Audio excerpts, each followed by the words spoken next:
All right, I'm still in LA. When you're watching this, I'll be on the plane back to Atlanta, though. Georgia, what we saw Georgia do on Monday night, the way they dominated TCU, that just doesn't happen. All right, not only is it, in my opinion, the most lopsided win in a national championship ever, it was like the most lopsided win in bowl game history, apparently. And like I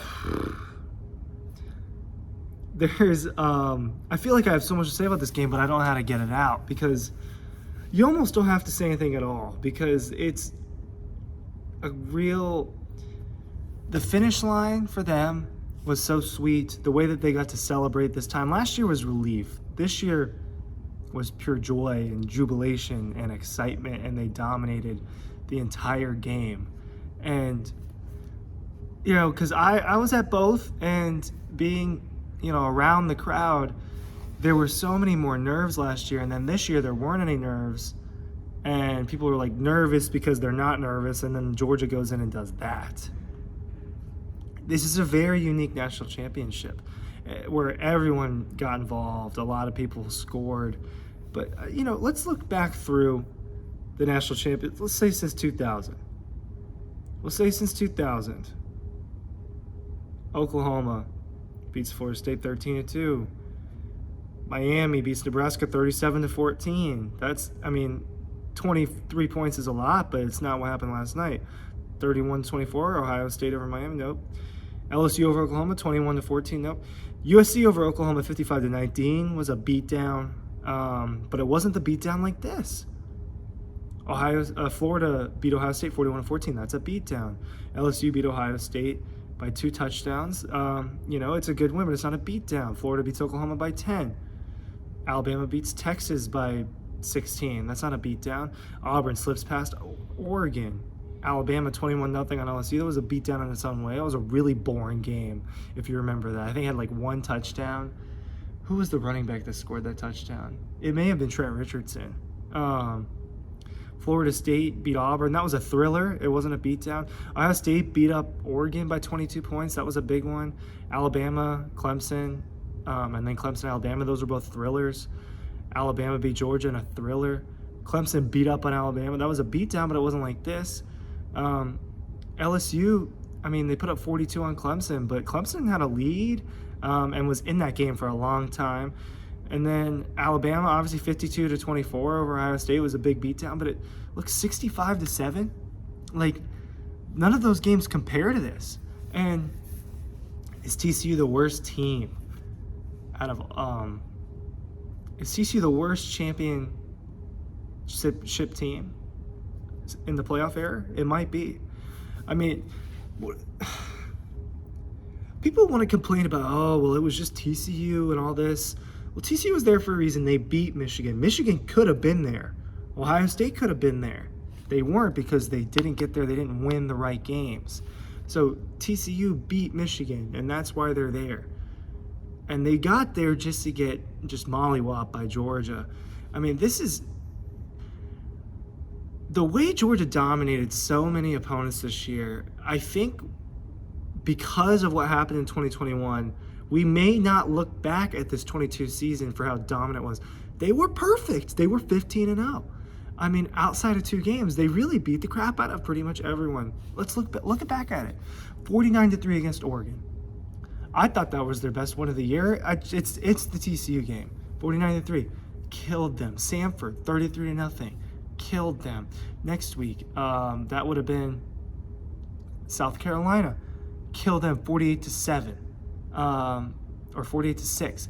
Then Kent State, a little shaky. Missouri, you got to fight back, but then they kill Auburn. They kill Vanderbilt. They kill Florida.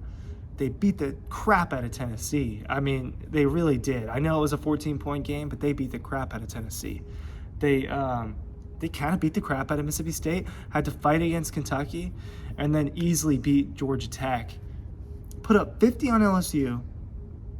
Fight for a Peach Bowl that felt like the national championship, and then all of that culminates into what happened on Monday night.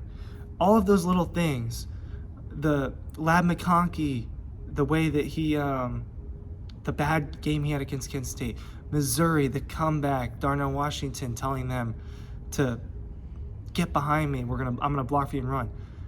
All that little stuff is what adds up to that championship, right? You don't just get to beat TCU 65-7. And I wrote a little bit about this on Dog Post. Also, I don't have it in front of me.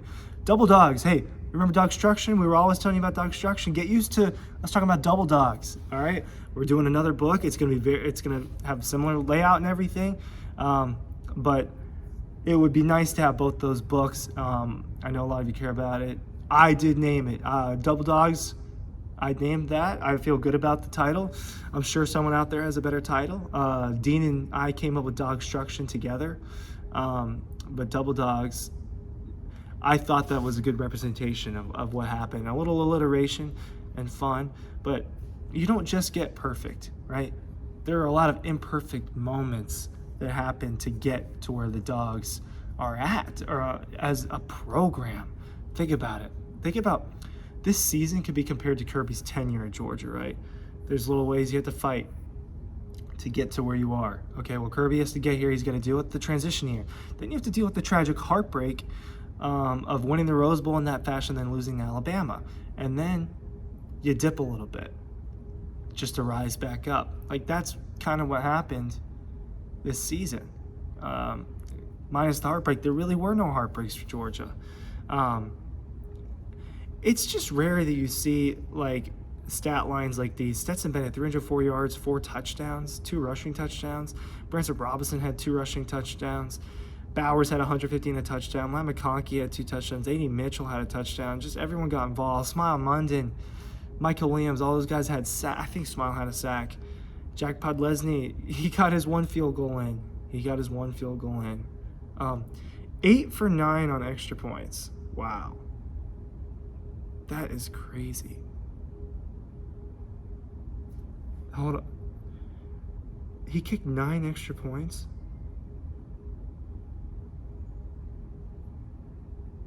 That's unreal. I mean, I don't think that number's right. That stunned me. That doesn't make any sense. 9 extra points. 4 passing, 2 rushing, which is 6, plus 2 more is 8 for Branson Robinson's. So that would be 8 touchdowns. So he was 8 for 8 from extra points. Okay, ESPN got the stat wrong. I'm sorry for that detour, but even just seeing the number 8 just showed that how many touchdowns Georgia put up. And they just didn't stop. Normally you'd see Georgia just sit on the ball in the second half. They pushed the pace. They were having fun with it. It is something that you will not see. What you have watched the last 2 and 3 years for Georgia football does not happen. Stetson Bennett, the defense last year, the story, perfect season, back-to-back, the way they beat down TCU, the dramatic win with this stuff doesn't happen. These are movie-like things. They are documentary-worthy things. There is a documentary about last year. I was in it. Like, this stuff is worthy of a book like Double Dogs. This is worthy of a movie because it doesn't happen. What is reel it in, Georgia fans, because what's happening is really special. It is really special. All right, wish me safe travels.